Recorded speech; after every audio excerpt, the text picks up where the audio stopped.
Donc on s'est rencontrés en 2016 et j'ai eu la chance de revenir au salon Rééduca, rencontrer Franck, et on a également entendu parler de la plateforme qu'il avait en projet de développement, et donc on a eu cette discussion, cette prise de pari de dire bah oui, nous on va y aller, la plateforme n'existe pas mais on va la commander, on va attendre qu'elle soit là, et comme ça on aura un outil qui nous permettra de faire de la réalité virtuelle tout en étant sur une plateforme qui devrait s'accorder avec les mouvements et les simulations que nos patients allaient avoir dans le masque.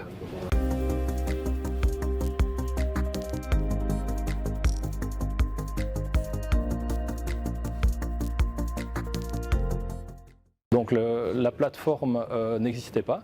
Nous, ce qu'on a fait, on a reçu notre masque avec le système d'exploitation en décembre 2018. On est à Luxembourg, centre de réhabilitation du château de Colpart.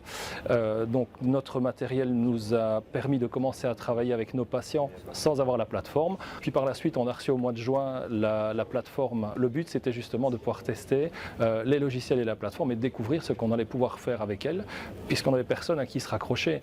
Nous, on avait déjà travaillé avec d'autres types de plateformes, mais on n'avait jamais mixé la plateforme avec la réalité virtuelle.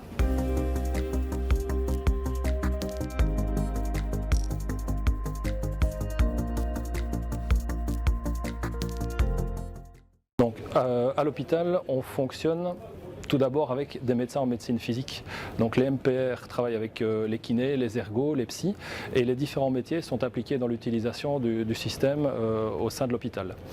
On a des patients qui sont patients typés physiques et des post-oncologies. Donc on va aussi bien avoir des mobilisations au niveau d'une épaule après une mastectomie, que des gens qui ont subi une amputation, que des patients qui présentent simplement des douleurs, de l'algoneurodystrophie, des opérations de genoux, de hanches, de rachis.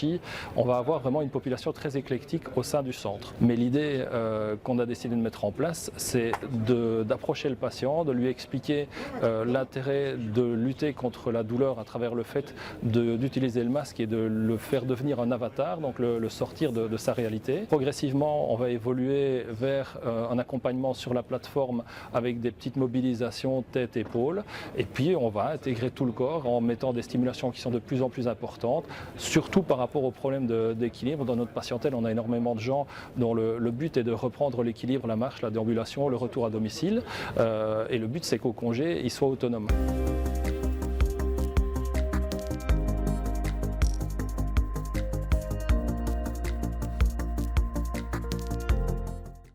Dans les patients qu'on a eus, on a, comme je l'ai dit tout à l'heure, on a vraiment de tout. Alors les premiers patients où ça a été surprenant, on a eu des rachis qui étaient vraiment hyperalgiques, donc multi-opérés, marche avec une flexion antérieure de 30 degrés, 2 béquilles, et on a utilisé un système où on mettait un mur de ballons autour d'eux, et ils ont pris ça comme un jeu, et ils se sont mis à éclater les ballons. Et en augmentant la hauteur du mur, en fermant le mur tout autour d'eux, en augmentant la vitesse d'exécution, ils se prenaient tellement au jeu qu'ils ne pensaient plus réellement, ils ne pensaient plus à leur douleur, et au bout d'une à deux séances, on avait une mobilité complète qui était récupérée. Donc j'ai un deuxième cas qui m'a marqué aussi, c'est un patient qui est algoneurodystrophique, donc il est en phase algique, donc chaud, rouge, luisant, et il ne supporte pas le fait que même le drap de lit pose sur sa jambe.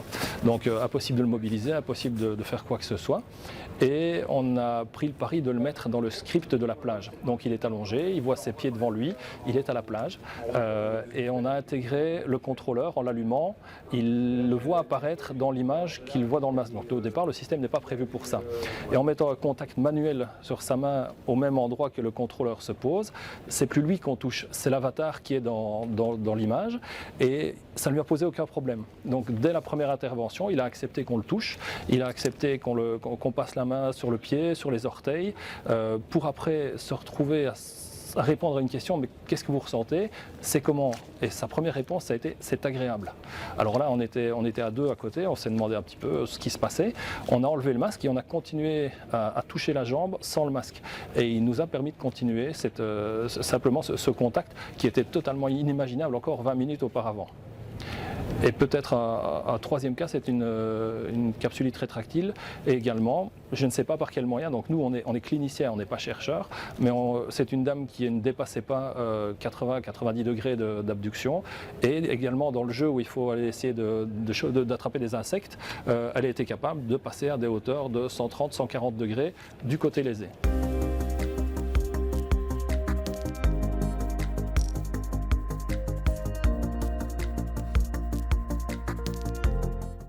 Donc le patient au sein du centre de réhabilitation de Colpart est au centre de la prise en charge. Donc tout l'hôpital est organisé autour du patient pour de vrai.